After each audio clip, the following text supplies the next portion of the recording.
उधर बड़ी खबर आई, अमेरिका और ईरान के बीच तनाव युद्ध के मुहाने तक पहुंच गया है, क्योंकि ईरान के एक न्यूक्लियर रिसर्च सेंटर के पास जोरदार धमाका हो गया। ईरान के मीडिया के मुताबिक विस्फोट इतना जबरदस्त था कि अगर वो न्यूक्लियर सेंटर पर हुआ होता तो पूरे ईरान में भयानक तबाही मच सकती थी। ईरान के मीडिया के मुताबिक धमाके के पीछे इजराइल या अमेरिका का हाथ होने की आशंका जताई गई। न्यूक्लियर रिसर्च सेंटर के पास विस्फोट के बाद से ईरान अपने दुश्मन नंबर 1 इजराइल और अमेरिका पर बुरी तरह भड़का हुआ है। वहीं इजराइल को भी ये आशंका है कि गाजा में सीज फायर खत्म होते ही ईरान उस पर हमला कर सकता है, लेकिन ईरान के हथियार उठाते ही सीधे सीधे अमेरिका इस महायुद्ध में कूद पड़ेगा।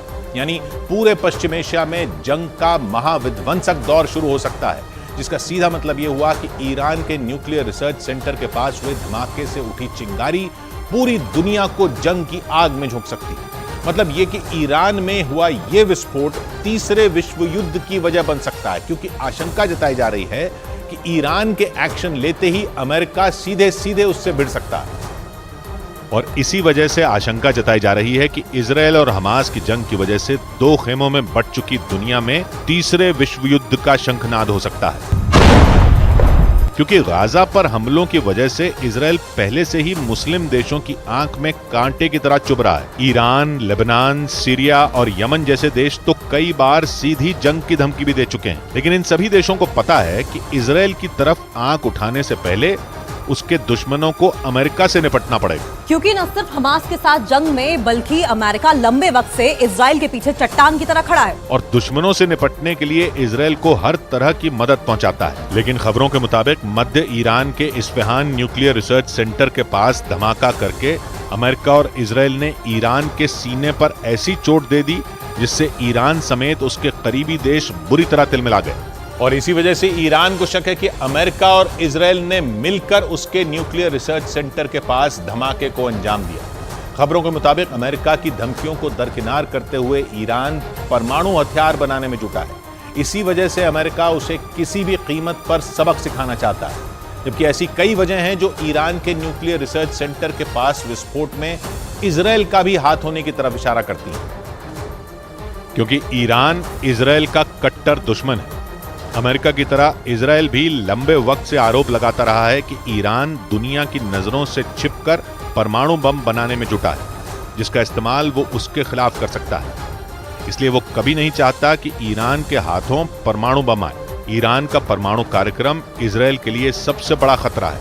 इजराइल को शक है कि सिर्फ 7 दिन के अंदर ही ईरान एक साथ 3 परमाणु बम बना सकता है। इस बात की आशंका अमेरिका और संयुक्त राष्ट्र की रिपोर्ट में भी जताई जा चुकी है, क्योंकि इजराइल को डर है कि अगर ईरान के हाथ में परमाणु बम आ गया तो सबसे पहला हमला वो उस पर ही करेगा।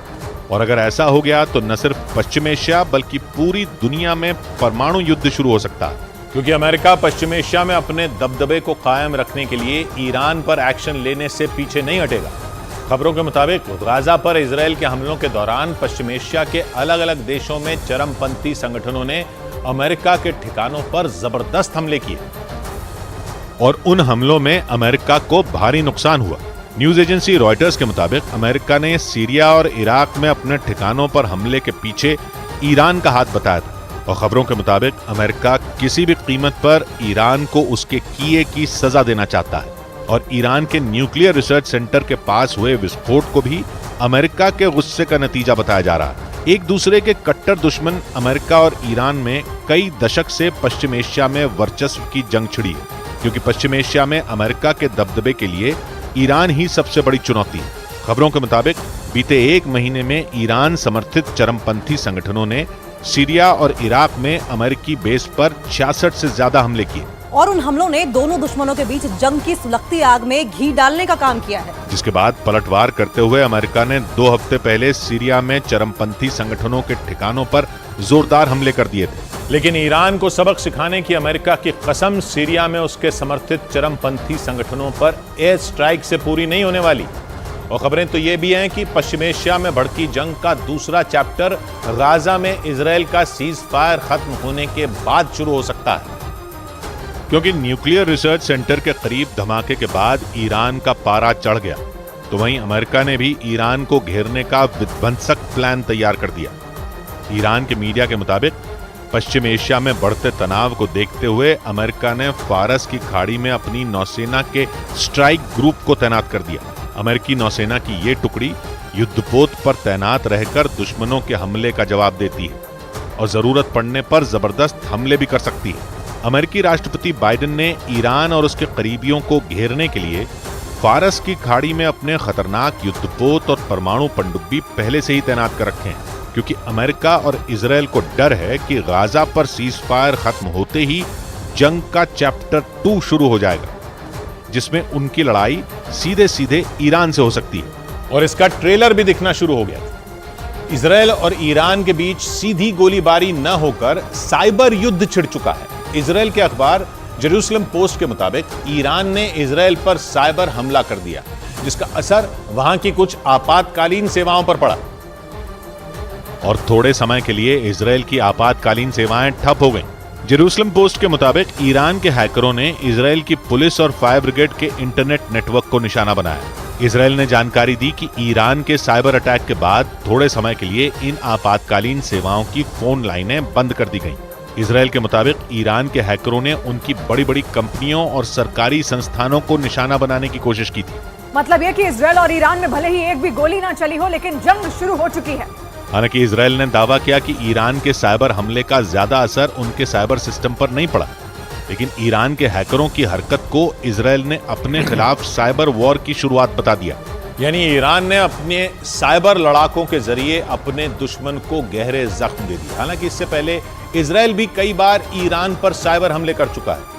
ईरान और इजरायल के हैकर बीते कई साल से बिना हथियार लिए ही सिर्फ कंप्यूटर के कुछ प्रोग्राम और कोडिंग के जरिए एक दूसरे को नुकसान पहुंचाने की कोशिश कर रहे हैं।